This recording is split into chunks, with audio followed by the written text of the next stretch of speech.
Assalamualaikum warahmatullahi wabarakatuh. Yang terhormat Abang Da, seasrama paling ganteng, paling banyak ceweknya, Pak. Dulu tahun 90-an satu asrama Untan, Pak, wajib oleh ketua asrama itu harus ada yang mengapeli. Laki-laki semuanya. Jadi harus ada perempuan yang datang ngapel ke cowoknya, berarti tak laku katanya. Itu konsepnya asrama Untan tahun 90-an, dan IPK memang harus di atas 3. Jadi konsepnya harus ada cewek yang datang jemput cowoknya, berarti anak asrama laku semuanya dan pintar. Itu dulu, Pak. Ini bahayanya sampai sekarang ternyata kecipratan maksudnya. Pak Slamet Riyadi, sarjana hukum yang kami hormati bersama seluruh jajaran Camat Bas, Pak Kepala Dinas, dalam hal ini Pak Kadit, Pak Mahyus, beliau juga reunian kan Pak, pernah sama-sama di Sajingan dulu waktu zaman tahun sikit, jalan masih sakit, masih PNPN sakit, jadi bu malam-malam jukir balik letter S, masih tahun 2008. Kemudian Bu Kasih, Bu Epa, jadi ada 3 selakau itu Pak, ada selakau yang paling tua dan selakau timur, jadi Pak Urai Ismail, saya sendiri, Bu Epa, kemudian Pak Kades keseluruhan, ini siapa? Bambang Epnya. Jadi Pak, umur masih muda, ganteng, brilian, dan harus direplikasi memang oleh keseluruhan, karena memang mencontoh itu adalah sunnah. Kan gitu Pak, mencontoh yang baik adalah sunnah, karena kita disuruh mencontoh, mereplikasi apa-apa yang disunahkan Rasul, kan gitu kalau muslim. Jadi kita pengen mencontoh, saya terobsesi dan tersemangati benar-benar saya gara-gara presentasinya beliau. Kemarin direncanakan 2022 nanti Pak Camat kita Siskodes berbasis online. Diwacanakan Siskodes Desa se-Kabupaten Sambas berbasis online. Tadi barusan Pak Sektis nelpon ngajak kita untuk diskusi di provinsi kaitannya dengan persiapan itu. Jadi gayung bersambut, kenapa tidak, kita sudah punya sistem yang diinisiasi oleh Sijiram, dipakai untuk skala kabupaten, link langsung di situ dengan Siskodes online-nya. Di situ tinggal lihat begitu dia. Itu malah lebih baik. Tak perlu kita harus buat aplikasi yang berbayar mahal dan segala macam. Dan kita di kabupaten sudah punya server Pak, tapi saat ini dalam gudang dia, jadi itu harus dimaksimalkan. Gitu ya. Tadi saya tanya sudah punya server Pak, baru 1 Bang katanya. Udah, nanti kita bagaimana diskusikan itu, karena ini untuk umat semuanya kan gitu Pak. Jadi kalau kita mati nanti kan adalah ngalir walaupun geramiknya, karena tak punya duit untuk sedekah banyak. Pak Kades keseluruhan, Pak BPD yang sangat kami hormati, Ketua Bumdes, Direktur, kalau dulu Ketua ya, kalau PP 11 Jungto Permendes nomor 3 tahun 2021 itu sudah Direktur, karena dia adalah pelaksana operasional, dinamakan Direktur ya, bersama Sekretaris, dan Pak Sekdes juga ada, forum Sekretaris Desa. Pak, kalau saya kemana-mana yang saya selalu promosikan tak pernah lewat adalah Tebas Pak, kekompakannya, kekuatannya, excellentnya, timnya bagus sekali. Jangan sampai itu nanti disalip kecamatan lain yang benar-benar ingin mengejar dan cemburu hanya satu, tetapi mereka karena kecemburuannya mereka selalu ingin kompetitif Pak. Sejangkung dengan kekompakannya dia, kami harus bisa meniru Tebas katanya. Walaupun tidak seindah Tebas saat ini, tapi suatu saat nanti bisa disalipnya Pak kalau terlena. Nah, kan gitu ya. Kalau terlena, sudah disalipnya? Udah mulai dia disalipnya kan. Salib partai di sisi tertentu. Ya, tolong dibuka Mas, yang PowerPoint sedikit ya. Saya ingin menambahkan yang disampaikan Pak Kabid, asbabunnya ngape be kita itu tang lalu daftarkan Bumdes lagi. Ya Bumdes kita dah ada. Padahal kan gitu Pak Camat, izin. Bumdes saat ini teman-teman ada pelaksana Bumdes, pelaksana operasional, mohon maaf angkat tangannya Pak. Direktur lah pelaksana. Wakil direktur angkat tangan Pak. Boleh, wakilnya boleh.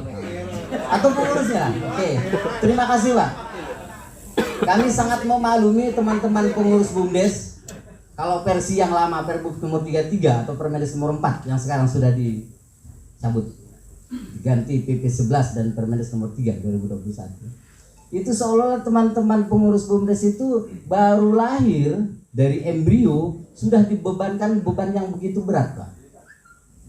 Belum dia nak mikirkan makan dari mana kalau kami itu ya. Belum lagi kami nak mikirkan gimana nak ngembangkannya. Belum lagi kami mikirkan kalau itu bagaimana kalau menfitnah masyarakat segala macam. Makanya banyak yang tak permanen. Iya, nah, jadi bermetamorfosislah regulasi sampai nanti menjadi draft Perbub ya Pak Kabit ya. Perbubnya sudah mengatur sedemikian rupa sampai ke detailnya tentang bagaimana nanti apakah itu bisa dijadikan. Kemarin kita presentasi sedikit kaitannya dengan membahas ini di Salatiga. Jadi ternyata ada BPD dan perangkat desa yang kedengaran ngomongnya kecil tapi kedengaran Pak. Mungkin itu bagus itu jadi pengurus BUMDes daripada Pak BPD itu. Nah, artinya kan ada prospek ke depan. Intinya kawan-kawan bersemangat membangun BUMDes, menghasilkan PADes dan nantinya ke depannya, dan itu menjadi peluang usaha bagi kita semuanya. Oke, next Pak. Saya pengen asbabunnya kenapa? Tadi sudah dijelaskan. Ini, ya. Lahir di 2020 Undang-Undang Nomor 11. Pernah ingat yang sempat heboh? Undang-Undang Nomor 11 tahun 2020 tentang Cipta Kerja itu berdampak sekali melalui pasal 117-nya di Undang-Undang Cipta Kerja, Undang-Undang Nomor 11 tahun 2020. Ada yang diubah Undang-Undang Nomor 6 2014 Pak, khususnya pasal 1 dan pasal 83. Undang-Undang Nomor 6 ada direvisi khususnya menyangkut BUMDes. Itu yang mendasari, melatar belakangi asbabunnya kenapa kita harus daftar ulang. Kenapa kita harus berbadan hukum. Dulu di pasal 1 poin ke-7, angka ke-7 di Undang-Undang Nomor 6 2014 disebutkan bahwa badan usaha milik desa atau BUMDes adalah dibentuk oleh desa. Definisinya, badan usaha yang didirikan oleh desa. Undang-Undang Nomor 11 tahun 2020 tentang Cipta Kerja dirubahnya pasal itu. Jadi badan hukum yang dibentuk oleh desa. Jadi semuanya BUMDes yang ada di Indonesia itu wajib berbadan hukum dan itu gratis. Langsung ke Menkum hari ini, makanya kita harus starting itu. Tadi Pak Kades Tebas Kuala semuanya instrumennya sudah clear Pak. Tinggal nunggu daftarkan saja, mudah-mudahan. Dari sekian ribu BUMDes se Kalimantan Barat Pak Camat, baru 4 yang sudah terdaftarkan lolos. Mudah-mudahan Tebas mendahului mewakili Sambas, dan secara umumnya Sambas mendahului dari 12 kabupaten kota. Itu harapan kita. Karena kita dari dulu dikenal Sambas selalu terdepan Pak. Sepakat? Ya. Ini undang-undangnya Pak, ini undang-undangnya Undang-Undang PP 11 yang terakhir. Kemudian ada drafting Perbub ya. Besok kata Pak Kabit, besok kita harus bahas itu Pak, draft Perbub. Tetapi percaya Bapak Ibu, yang disampaikan nanti surat sekda kaitannya dengan yang kami sampaikan hari ini di keliling di beberapa kecamatan, itu adalah kontennya Perbub nomor titik-titik tahun 2021 tentang BUMDes. Itu. Jadi nanti sudah tidak kontradiktif intinya, isinya. Oke, kita lewatkan. Ini perjalanan panjang kita Pak. Ini yang mohon maaf kalau jangan ada yang tersinggung Pak ya, mohon maaf. Ini kita harus sampaikan fakta empirisnya. Kita punya 145 BUMDes Kabupaten Sambas. Tetapi tak semuanya aktif Pak. Aliasnya masih tinggal cangkang ade. Ada yang baru lahir cangkang tolen tak bersih-bersih ade. Ada juga. Ada penyertaan modal jadi silpa tentolen.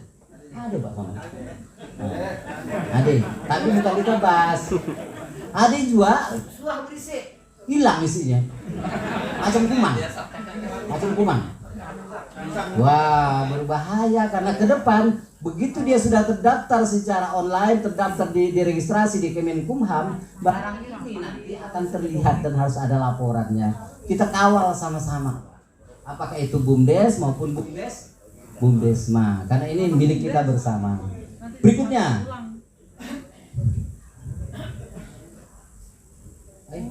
Ya.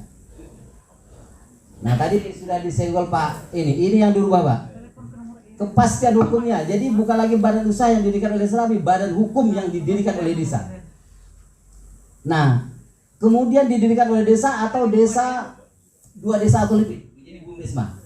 Yang diinisiasi oleh Badan Kerjasama Antar Desa sebagaimana yang diamarkan oleh Undang-Undang Nomor 6 2014 pasal 91, 92, 93. Jungto. Nanti di PP diatur juga, kemudian di Permendagri 96, kemudian yang terakhir Pergub nomor 64 tentang kerjasama desa. Apalagi usaha. Kalau bisa nanti daftarkan ya Pak, kita daftarkan unit usahanya itu banyak karena ada pilihan di KBLI-nya. Jadi jangan satu supaya nanti tidak berubah terus perdes kita. Jadi banyak jenis usaha yang didaftarkan. Ada jasa, ada perdagangan dan lain-lain sampai apapun. Karena sudah tinggal milih, tidak sembarangan kita.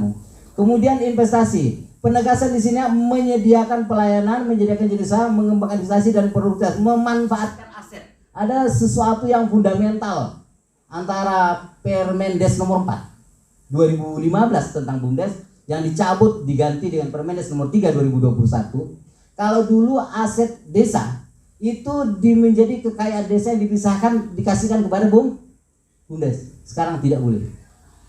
Aset desa tetap aset desa yang dalam bentuk tanah dan bangunan.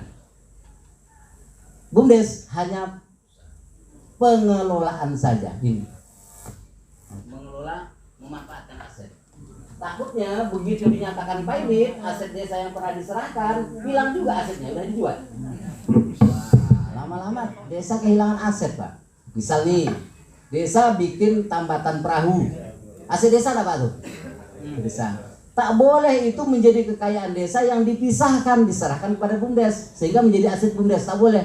Takutnya nanti memang ada aturan BUMDes tak boleh melakukan pinjaman kerjasama dengan pihak lainnya, menjadikan aset desa sebagai jaminan. Tidak boleh.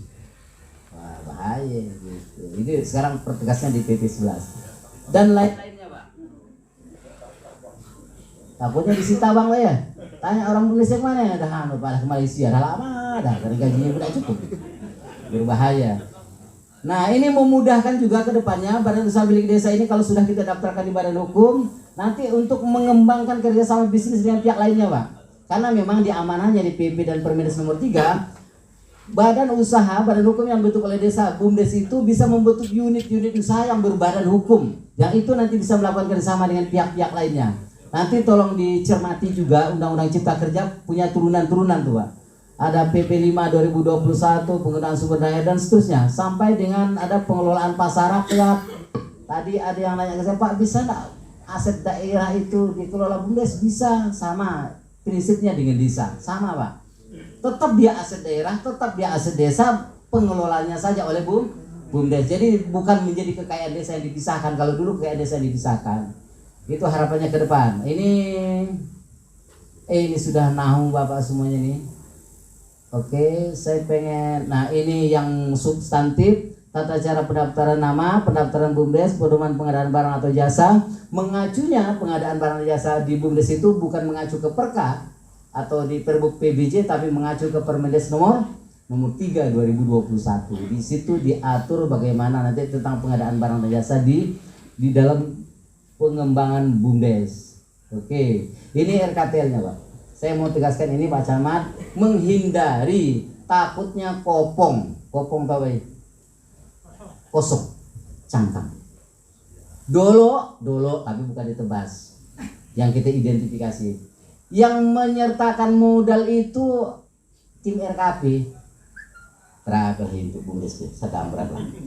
50. Berapa sedang tuh? 25. Jadi APJ-nya kasihan tim RKP. Itu yang berbahaya. Dia butuh modal 100. Karena balik 20. Cemilah dia. Ada 2016, Pak. Sampai sekarang penyertaan modalnya akhirnya hilang penyertaan modal tuh. Silpa itu lagi gimana, Pak? 25. Itu kan melihat nanya. Jadi intinya yang mau kita rubah ini RKTL-nya, Pak. Ini sudah baku. Perencanaan nasional, perencanaan desa, perencanaan daerah. Permendagri 114 Jungto, Permen Desa nomor 21 tahun 2020. Itu harusnya sudah memang melekat di hati kita. RKPDes itu dikunci 30 September, betul Pak? RKPDes. Nah, di masa-masa itulah tim kajian yang ingin melakukan penyertaan modal butuh support modal dari desa supaya desa ngasih penyertaan modal ke BUMDes itu. Tim kajian harus melakukan kelayakan usaha dulu dihitung, Pak. Sehingga itu menjadi dasar bagi tim RKP untuk berapa di RKP kami masukkan penyertaan modal. Bukan tim RKP yang melakukan itu. Tim RKP tahunya berapa jembatan, kalau jalan, berapa kalau untuk pembinaan, pemberdayaan. Tapi kalau itu analisa usaha, jangan dibebankan ke mereka. Ada tim kajian di BUMDes Kalau ada yang ingin menyertakan modal di tahun 2022 nanti melalui RKPDes dan APBDes-nya, inilah saat-saatnya sebelum RKPDes ditetapkan, kajian harus sudah dilaksanakan. Berapa seyogyanya modal yang dibutuhkan sehingga desa mau melakukan invest penyertaan modal. Jadi tim RKP yang melakukan itu, yang bukan yang melakukan itu. Mun ge dolo tim RKP lah ngalih ke langit. Berapa sisa duit itu ya? 60. Ayo ini udah hentak lah 60 ya. Untuk penyertaan modal.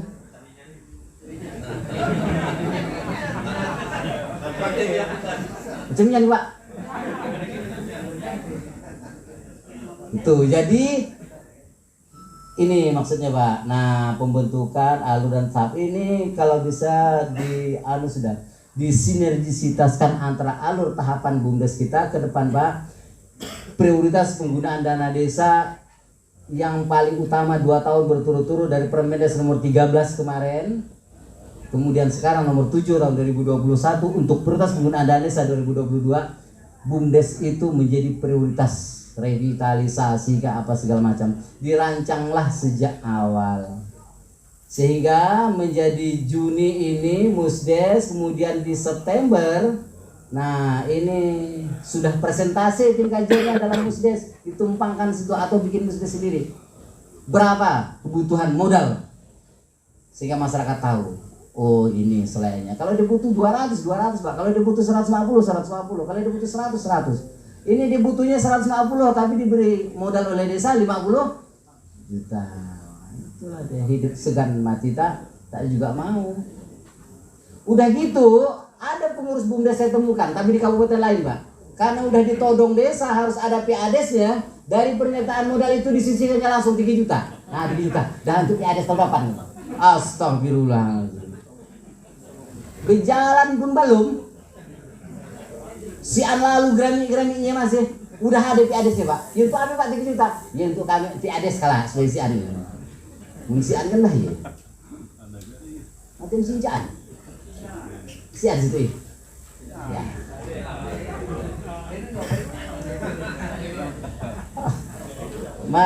Mari untuk taubatan nasuha. Kalau sudah ada yang macam itu.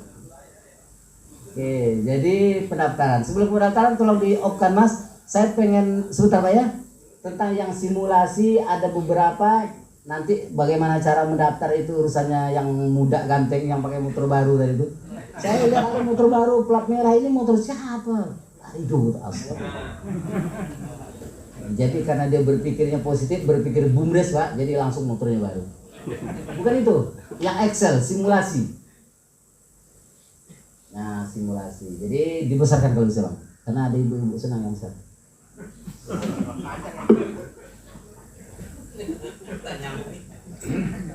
Jadi kalau langsung ada yang ketawa-ketawa itu berarti tidak stunting memang Pak, karena langsung connect ya. Jadi orang pintar biasanya pendek Pak. Bukan berarti yang tinggi-tinggi itu tak pintar. Pintar juga, yang lebih pintar lagi orang yang pendek tuh, karena jarak dari sini ke situ dekat. Serangan kan.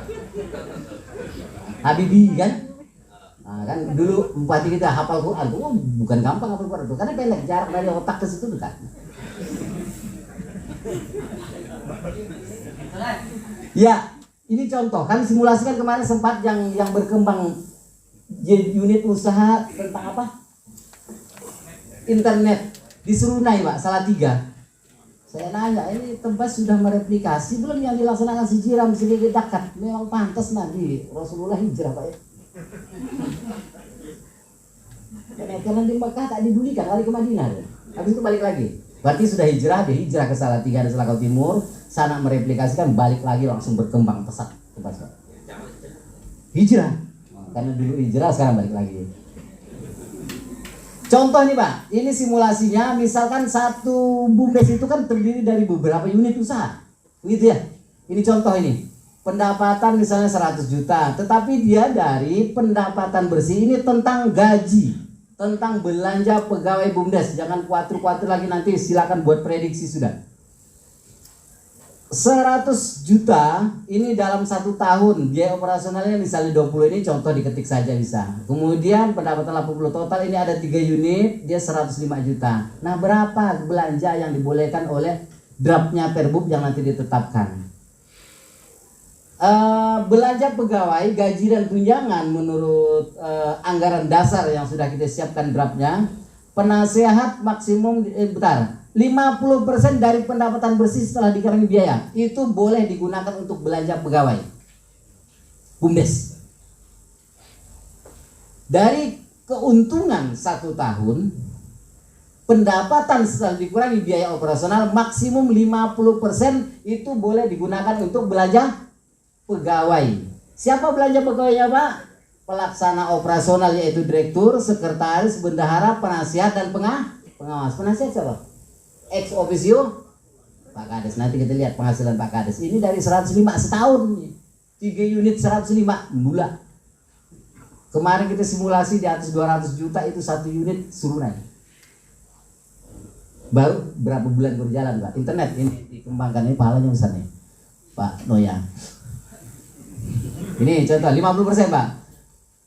50% berarti kan 52.500. Penasihat maksimum 8% dari 52. Pak Kades itu berarti kan? Nah, didorong, Pak. Jangan nanti jembatan, rusak, rapat beton, tuh dan kan BUMDes segera supaya nanti ada PADes-nya. 8% berarti 4.200.000 per tahun, per bulannya 350. Ini kalau 100 unit yang halus-halus tuh. Kemudian direktur, kemudian yang kedua 82% adalah pelaksana operasional ditambah sekretaris dan bendahara. Direktur, sekretaris dan bendahara. Masing-masing 82% itu 30. Direktur 40%, sekretaris 30, bendahara 30. Dari mana? Dari 82%. 82% dari mana? Dari yang 50% itu. Berarti ada 17 juta direkturnya per tahun. Kemudian 12 juta untuk sama. Kalau per bulannya berapa? Nah, ini, Pak. Pengawas, berapa, Pak, pengawas? Maksimum 10%. Siapa pengawasnya, Pak? Siapa pengawasnya? Ya. Ada enggak pengawas yang BUMDes itu kan? Ini berlakunya untuk BUMDes dan BUMDes mah. Oke. Maksimum 10% berarti 5.250, berarti 437.500. Kalau dia proyeksinya seperti itu kan setahun sekali, Pak. Bisa nggak diakses bulanan? Pertanyaannya bisa, tetapi diambil berdasarkan laporan laba rugi bulanan. Ambillah prosentasinya berdasarkan ini. Tertuang sudah di anggaran dasar dan anggaran rumah tangganya, draftnya. Kami kasih penjelasan itu, takutnya nanti Bapak mengesahkan ADART melalui Musdes, malah Bapak tidak bisa menjelaskan ini kepada para masyarakat. Nah, ini contoh. Nah, di dalam ADART itu juga dijelaskan sekurang-kurangnya 70% itu sebagai siltap, penghasilan tetap atau gaji. Kemudian setinggi-tingginya 30% sebagai tunjangan. Kalau diperbulankan berarti 1 juta, ini tunjangannya 430. Kalau dia punya begini, Pak, bagaimana kalau seperti yang di mana yang menjadi percontohan nasional BUMDes itu berapa miliar 1 tahunnya? Kongo, berapa miliar, Pak? Berapa? 14 kan? 25 miliar. Ini 100 juta. Nanti kan berlebihan, Pak. Di anggaran dasar dan anggaran rumah tangganya ada di batas. Jika nilainya fantastis dan tidak rasional, melebihi batas kewajaran, maka dia 2,5 kali apa? UMKAP. UMKAP kita berapa? 2.700.000 dikali 2 berarti 5 juta lebih, setengah 6 jutaan itu. Jadi begitu. Jadi ada gambaran sehingga nanti teman-teman yang nanti kita pilih dalam Musdes, karena menetapkan pelaksana operasional direktur, sekretaris dan bendahara itu ditetapkan melalui Musdes, kecuali kepala unit itu ditunjuk oleh pelaksana operasional, di SK-kan oleh pelaksana operasional atau direktur. Ada MOU nanti, ada SPK, ada PKS perjanjian kerjasama atau surat kontrak kerjasama. Tapi kalau direktur, sekretaris dan bendahara itu diangkat melalui Musdes. Itu sekilas gambaran. Coba dibuka, Pak, tentang ADART-nya. Nanti tinggal Pak Rido sendiri tentang khususan, Pak, ya. Ya, ADART draft. ADART anggaran dasar, ya. Ada yang kita kuning-kuningkan kemarin draft terakhir, turun bawah. Karena ini nanti akan dibahas di Musdes. Lanjut ke apa aja? Yang kuning. Terus. Oke. Nah ini Pak. Musdes itu menjadi perangkat dari Bumdes. Musdes, kemudian penasehat, pelaksana operasional itu terdiri dari direktur saja. Kemudian ada pengawas. Kemudian sekretaris dan bana itu disebut pegawai, tetapi pegawai khusus. Ibu Bumdes nanti Pak. Siapa-siapa yang boleh diatur di situ Pak? Boleh ke pendamping, boleh ke BPD, boleh ke perangkat desa. Diatur sudah secara keseluruhan. Sehingga nanti menjadi gampang, kita tak perlu nanya lagi, boleh enggak sih jadi boleh enggak? Karena sudah diatur secara detail apa syarat-syaratnya. Silakan itu nanti dibahas, makanya alurnya kami buat kemarin pada saat pertemuan di kabupaten. Satu, diseminasi dulu. Hari ini kita diseminasi. Oh Bapak sudah sedikit mengerti. Yang kedua, masing-masing di desa melakukan rapat tim. Pak Kades, BPD, panggil pengurus Bumdesnya, ayo apa kita tepung tawar lagi nama Bumdes kita yang mau kita daftarkan. No, yang lama ke atau yang baru kita buat ke, itu disepakati dulu. Habis itu dibahaslah tentang instrumen yang harus didaftarkan untuk syarat badan hukum. ADART, berita acaranya, kemudian anggaran rumah tangganya, program kerja Bumdes dan seterusnya. Karena sudah begitu Bapak daftarkan namanya, rekomendasi keluar dari Kementerian Desa, tunggu itu Bapak baru boleh Musdes. Begitu Musdes, Bapak langsung dibedah itu, isinya disepakati, ditetapkan. Itu harus diupload ke pusat dalam bentuk PDF. Barulah keluar badan hukumnya, nanti diverifikasi dari Kementerian Hukum dan HAM. Itu jadi sederhana, tak perlu kita lagi ke kami nak ke notaris, nak perlu lagi. Oke, saya kira itu prolog-prolognya. Ini nanti yang kuning-kuning. Yang kuning-kuning nih Pak, nanti kalau di saat membahas bersama tim di masing-masing desa untuk menyepakati anggaran dasar, draftnya sudah disiapkan, anggaran rumah tangga, program kerja Bumdes, berita acaranya, ini nanti disepakati sama-sama. Sudah kita tanda-tandai, yang kuning itu yang menjadi bata, yang lain-lain normatif. Yang lain-lain normatif saja. Yang kuning-kuning itu menjadi penegasan-penegasan, karena itu fundamental sekali perubahan dari Permendesa nomor 4 tahun 2015 dicabut, diturunkan melalui PP 11 Jungto Permendesa nomor 3 tahun 2021. Saya kira itu Pak Camat, terima kasih. Nanti diskusilah kalau mau masih ada waktu. Cara pendaftaran nanti Pak Rido secara teknis. Assalamualaikum warahmatullahi wabarakatuh. Waalaikumsalam warahmatullahi wabarakatuh. Baik Bapak Ibu, mungkin kita lanjut dulu sebelum nanti kita